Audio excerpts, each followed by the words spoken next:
السلام علیکم۔ گرمی سے پریشان شہری ہو جائیں تیار۔ محکمہ موسمیات نے کن کن شہروں میں بارشوں کی پیشگوئی کر دی۔ ٹھنڈی خبر آ گئی۔ کیا آپ حالات حاضرہ سے آگاہی حاصل کرنا چاہتے ہیں؟ خبر کے پیچھے چھپے اصل حقائق جاننا چاہتے ہیں تو ابھی سبسکرائب کیجئے جلمل پاکستان کو اور ساتھ ہی گھنٹی کے نشان پر کلک کر دیں۔ آپ کو بتاتے چلیں کہ آندھی کے ساتھ ساتھ بارش بھی ہوگی۔ محکمہ موسمیات کا کہنا ہے کہ آج پنجاب کے وسطی اور جنوبی اضلاع میں آندھی چل سکتی ہے، جبکہ گلگت بلتستان، بالائی خیبر پختونخوا اور کشمیر میں ہلکی بارش متوقع ہے۔ اس کے علاوہ پنجاب کے بعض علاقوں میں رات گئے تیز ہوائیں چلنے کا امکان ہے۔ دوسری جانب سندھ بھر میں ہیٹ ویو الرٹ جاری، گرمی کی لہر 25 مئی تک جاری رہے گی۔ محکمہ موسمیات نے سندھ میں گرمی کی ایک اور شدید لہر کی پیشگوئی کر دی۔ محکمہ موسمیات کے مطابق سندھ کے بعض علاقوں میں پارہ 50 سینٹی گریڈ تک بڑھ سکتا ہے۔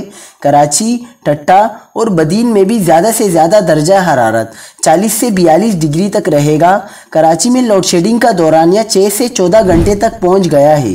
شدید گرمی سے بجلی کی لوڈ شیڈنگ کے باعث شہری ذہنی اذیت کا شکار ہو گئے۔ کئی الیکٹرک کا غیر اعلانیہ لوڈ شیڈنگ نہ کرنے کا دعویٰ بھی دھرا رہ گیا۔